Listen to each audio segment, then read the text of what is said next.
Do all animals go to heaven? Or is heaven reserved only for those we care about? If you believe in God, this question matters. I'm Elio Soren, and I wrote a song about what this question reveals about us. Here's a short excerpt.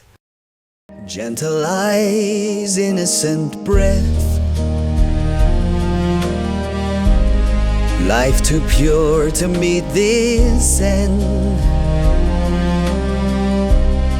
If my voice could break the chain, I would scream your name again.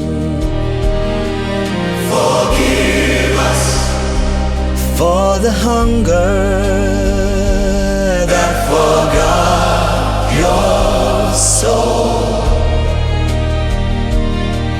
Forgive us for the silence when you cried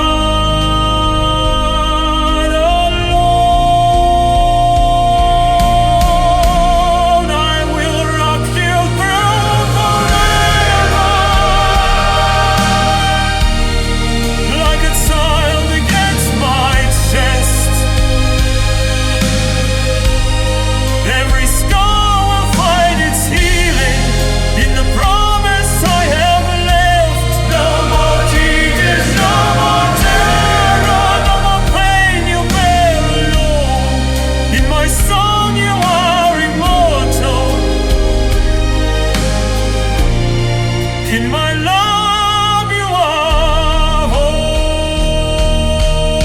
home. Sleep in This was just a part of my new song. If you want to experience the full piece, check out my music channel Elio Soren and listen on Spotify, Apple Music, and other platforms. On this channel, I'll be exploring more philosophical and spiritual questions like this one. I'd love to hear what you think. Do all animal souls, including farmed animals, transcend death? And do those who consume them ever truly face the consequences of their suffering? Share your thoughts in the comments and let's start the conversation.